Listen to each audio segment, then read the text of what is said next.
sucedió en el año 70 después de Cristo, que dividió para siempre la historia de la humanidad. Imagínate por un momento que el Vaticano, la Meca y el Muro de los Lamentos desaparecieran en una sola noche. Imagínate que todo lo que conoces sobre tu fe, tus tradiciones y tu identidad religiosa se desvaneciera entre llamas y escombros. Eso fue exactamente lo que vivieron millones de personas hace casi 2000 años, cuando las legiones romanas destruyeron el corazón espiritual del mundo, el segundo templo de Jerusalén. Esta no es solo la historia de una guerra, es la historia de cómo un solo evento traumático forzó a dos religiones nacientes a reinventarse completamente, dando origen al judaísmo y al cristianismo tal como los conocemos hoy. Pero lo más impactante del desfile fueron los tesoros saqueados del templo de Jerusalén: la mesa de oro de los panes de la proposición, el candelabro de 7 brazos, la menorá, las trompetas sagradas de plata y rollos de la Torá cubiertos de oro y piedras preciosas. Estos objetos, que habían sido venerados durante siglos como manifestaciones tangibles de la presencia divina, ahora decoraban el triunfo de un general pagano y serían exhibidos permanentemente en el Templo de la Paz en Roma como trofeos de guerra. La ironía era devastadora. Los objetos más sagrados del judaísmo se convirtieron en símbolos de su derrota y humillación. El famoso Arco de Tito, que aún se conserva en Roma, inmortalizó esta humillación en mármol, mostrando a los soldados romanos cargando la menorá y otros tesoros del templo en procesión triunfal. Con la destrucción de Jerusalén y la deportación masiva de su población, el judaísmo tal como había existido durante más de 1000 años llegó a su fin. Ya no había templo donde ofrecer sacrificios, ya no había sacerdocio que mediara entre Dios y el pueblo, ya no había centro nacional donde los judíos de todo el mundo pudieran peregrinación. Lo que había comenzado como una rebelión por la libertad nacional se había convertido en una catástrofe que dispersó al pueblo judío por los 4 vientos y los forzó a reinventar completamente su religión.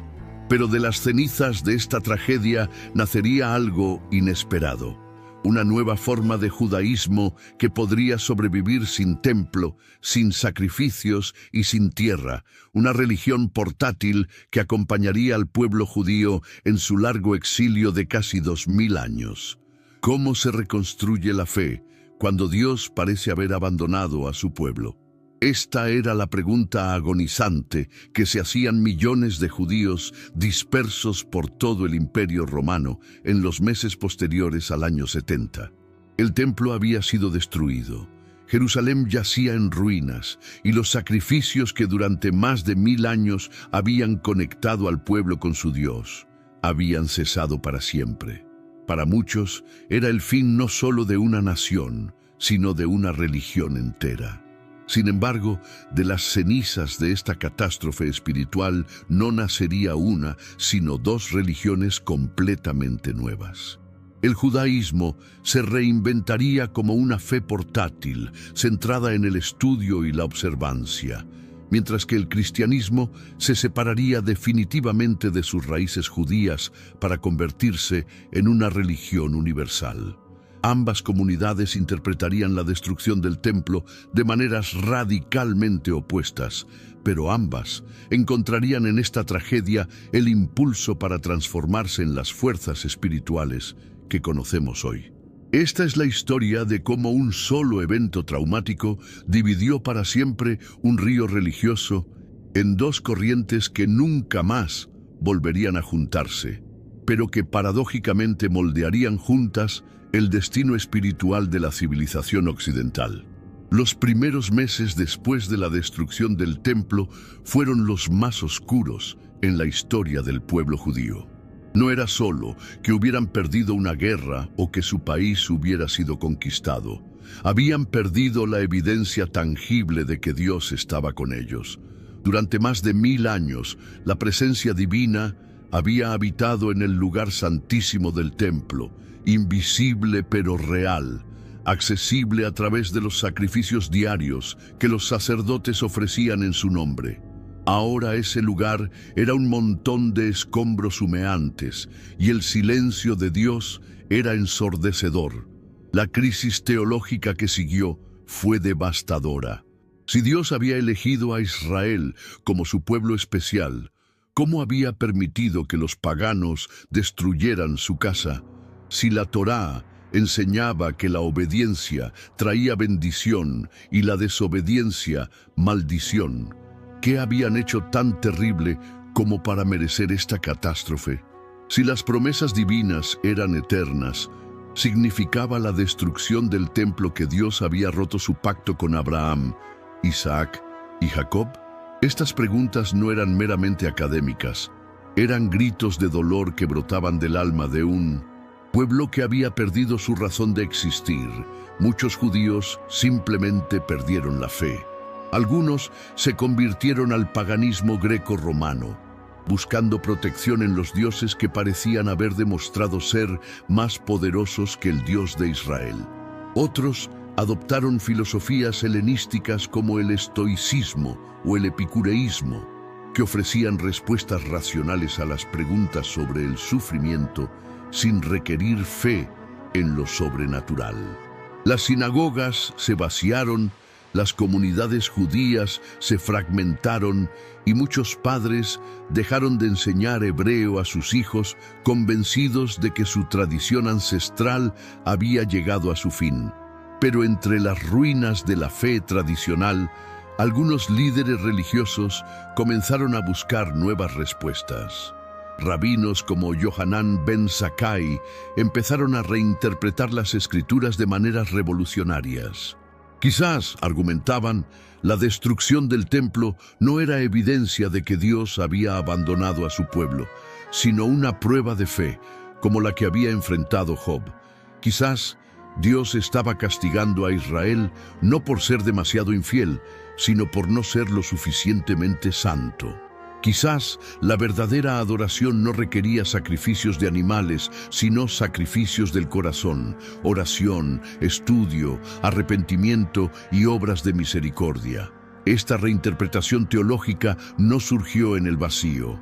Los judíos de la diáspora llevaban siglos adorando a Dios sin acceso directo al templo, desarrollando formas alternativas de espiritualidad centradas en la sinagoga, el estudio de la Torá y la observancia de las leyes de pureza ritual. Los fariseos en particular habían enseñado durante generaciones que cada hogar judío podía convertirse en un pequeño santuario donde la presencia divina habitaba cuando las familias observaban los mandamientos con fidelidad. Estas ideas, que antes habían sido complementarias al culto del templo, ahora se convertirían en la base de una forma completamente nueva de judaísmo. La respuesta judía a la crisis teológica del año 70 fue, en esencia, una democratización radical de la religión.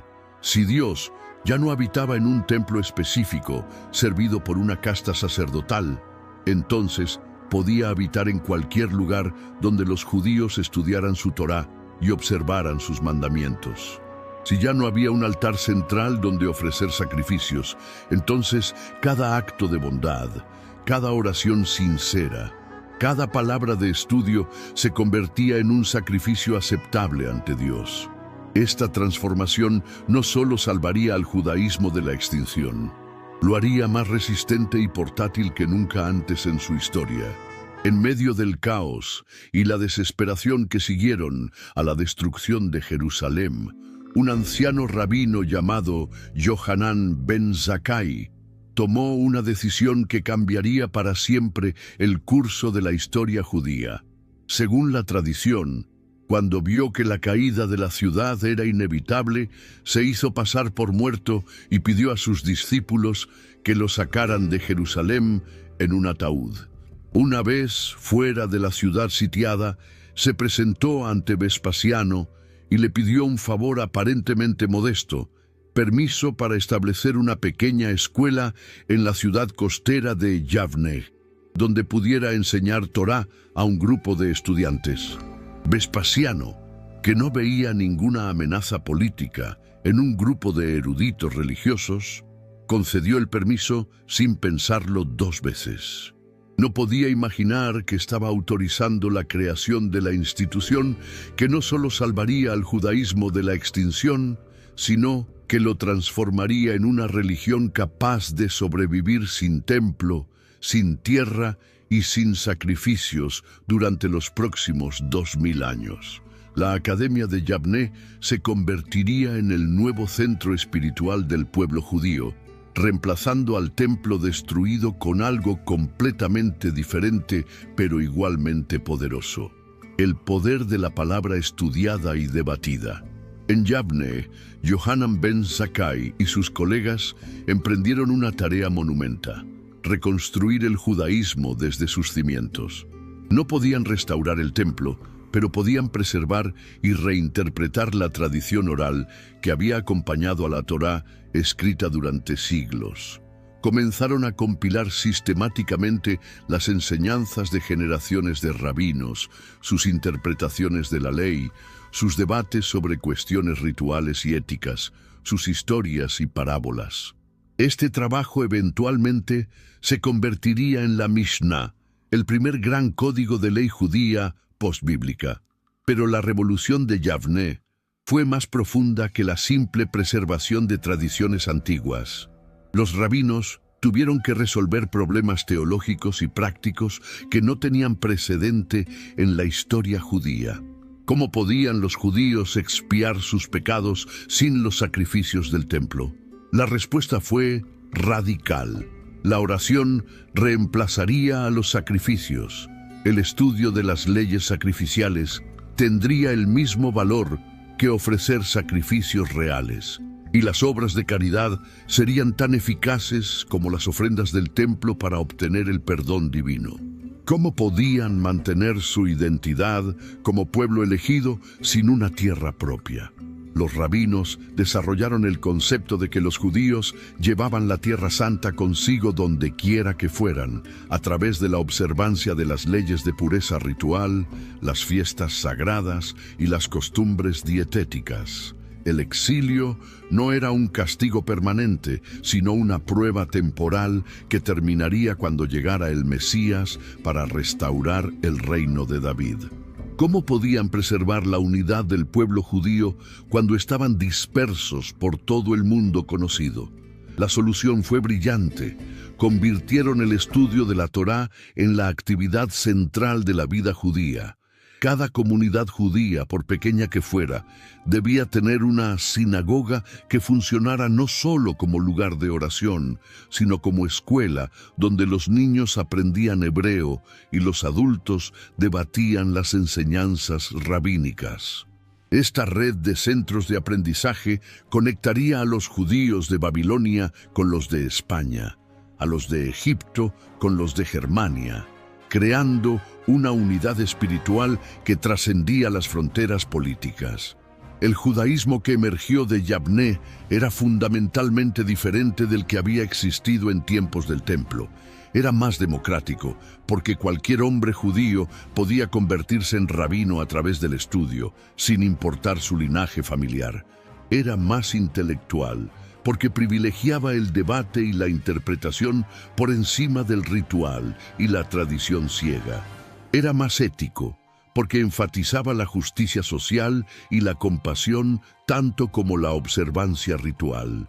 Y era más resistente, porque podía sobrevivir en cualquier lugar donde hubiera judíos dispuestos a estudiar y preservar sus tradiciones.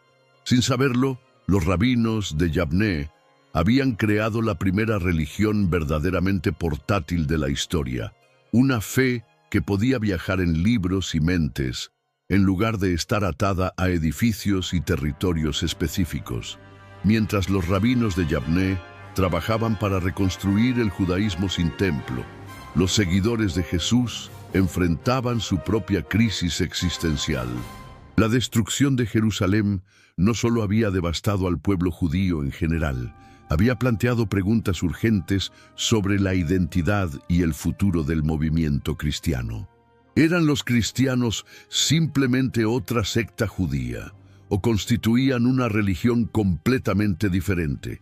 ¿Había fracasado Jesús al no regresar para salvar su ciudad natal, o su ausencia tenía un significado más profundo?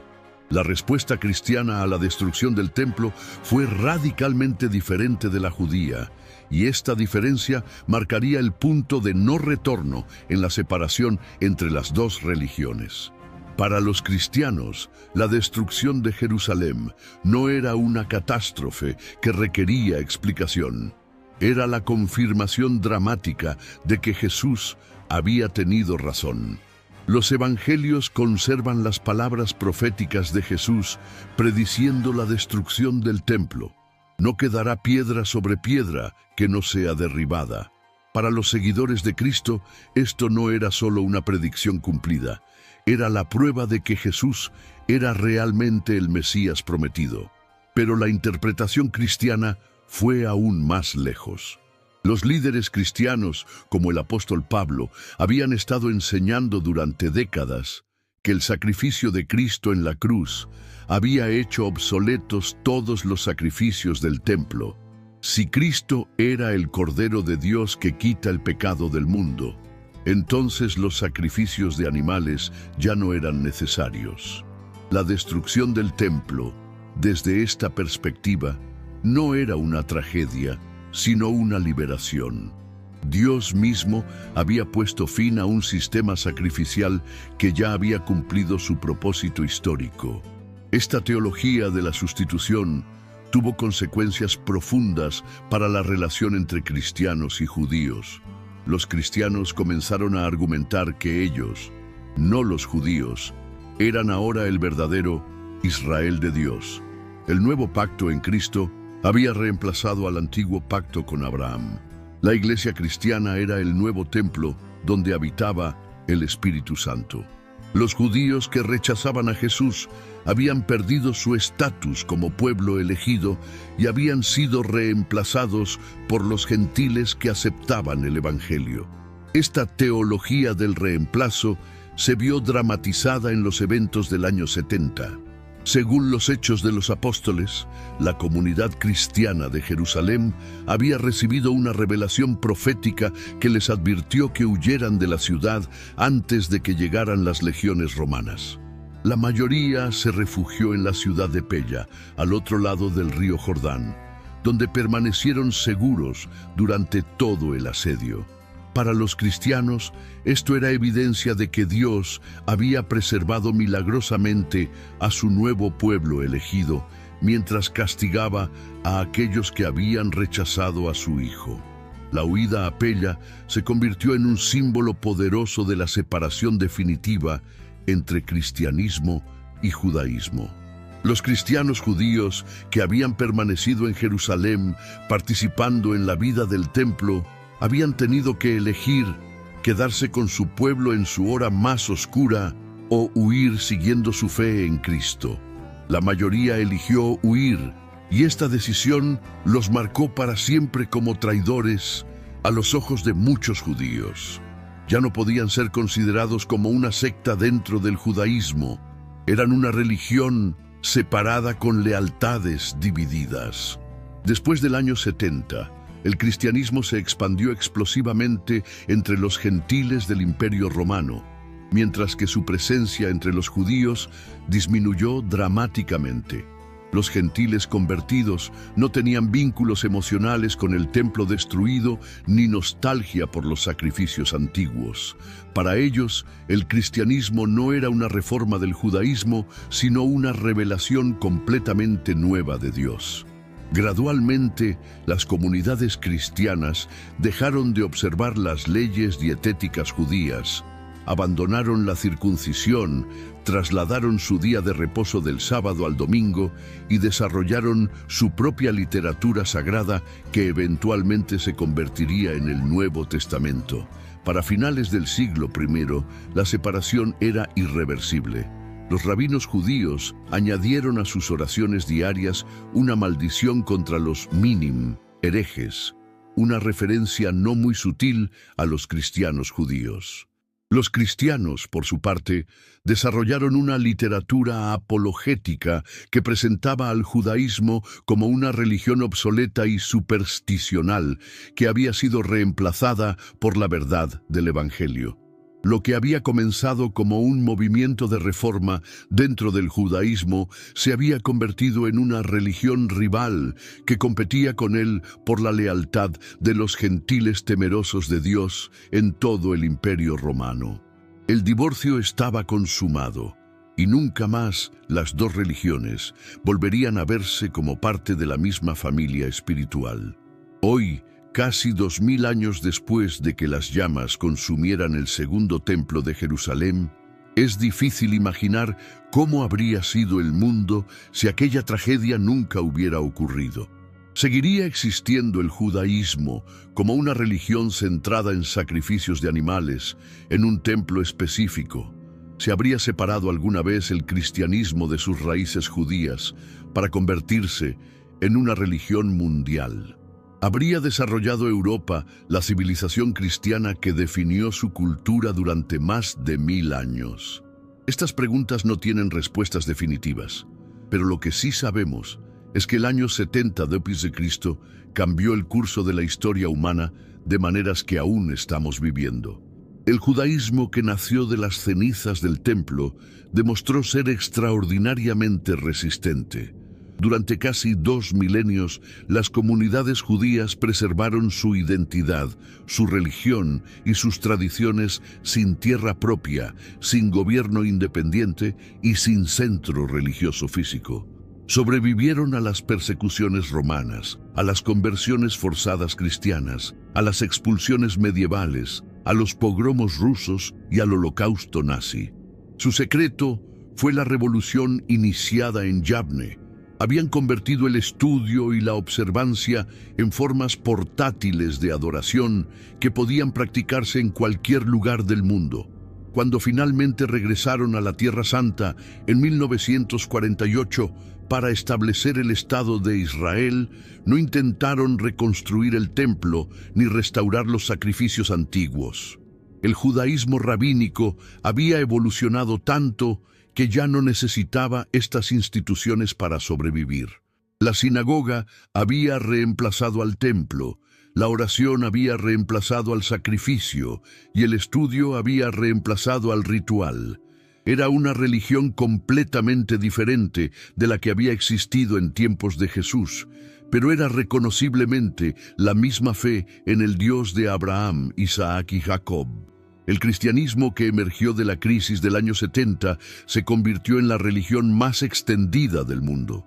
Su ruptura con el judaísmo le permitió adaptarse a culturas muy diversas, sin requerir que los convertidos adoptaran las costumbres étnicas judías. Desde las iglesias griegas de Constantinopla hasta las catedrales góticas de París, desde las misiones franciscanas de California hasta las comunidades pentecostales de África, el cristianismo demostró una flexibilidad cultural que le permitió echar raíces en prácticamente todas las sociedades humanas. Pero esta separación también tuvo consecuencias trágicas. La teología del reemplazo que se desarrolló después del año 70 alimentó siglos de antisemitismo cristiano. Si los judíos habían sido rechazados por Dios y reemplazados por la Iglesia, entonces eran legítimos objetivos de persecución y conversión forzada. Esta mentalidad contribuyó a las cruzadas, a la Inquisición, a los guetos medievales y eventualmente proporcionó el trasfondo religioso que hizo posible el Holocausto. Solo después de los horrores del siglo XX, comenzaron las iglesias cristianas a reexaminar su relación con el judaísmo y a reconocer la legitimidad permanente de la fe judía. El 9 de Av, el día en que se conmemora la destrucción del templo, sigue siendo un día de ayuno y luto en el calendario judío. Los judíos ortodoxos se sientan en el suelo, leen el libro de Lamentaciones y recuerdan no solo la destrucción antigua, sino todas las tragedias que han befallen su pueblo a lo largo de la historia. Es un día de dolor, pero también de esperanza. La tradición enseña que cuando llegue el Mesías, el 9 de Av, se convertirá en un día de celebración, porque todas las lágrimas habrán sido secadas. Los cristianos, por su parte, rara vez reflexionan sobre la importancia del año 70 en su propia historia. Sin embargo, cada vez que oran en una iglesia en lugar de un templo, cada vez que celebran la comunión en lugar de ofrecer sacrificios de animales, cada vez que afirman que pertenecen a todas las naciones en lugar de solo al pueblo judío, están viviendo las consecuencias de aquella destrucción antigua. El cristianismo moderno es impensable sin la crisis que forzó su separación del judaísmo. En última instancia, la destrucción del Templo de Jerusalén en el año 70 v.C. no fue solo un evento histórico más, fue el momento en que el mundo antiguo dio paso al moderno. Fue cuando una religión tribal se dividió en dos religiones universales, cuando la fe dejó de estar atada a lugares específicos para convertirse en una experiencia portátil del corazón, cuando la diversidad religiosa reemplazó a la uniformidad como la norma de la experiencia humana. Entender este momento es entender cómo llegamos a ser quienes somos, herederos de una transformación espiritual que comenzó entre las ruinas humeantes de la ciudad más santa del mundo y que continúa moldeando nuestras vidas 2 milenios después. Así terminó el mundo que había existido durante más de 1000 años, y así comenzaron los mundos que conocemos hoy. De las cenizas de una tragedia nacieron dos religiones que competirían, colaborarían y a veces se perseguirían mutuamente, pero que juntas definirían el rostro espiritual de la civilización occidental. El año 70 v.C. no fue solo el fin de una era, fue el comienzo de la nuestra.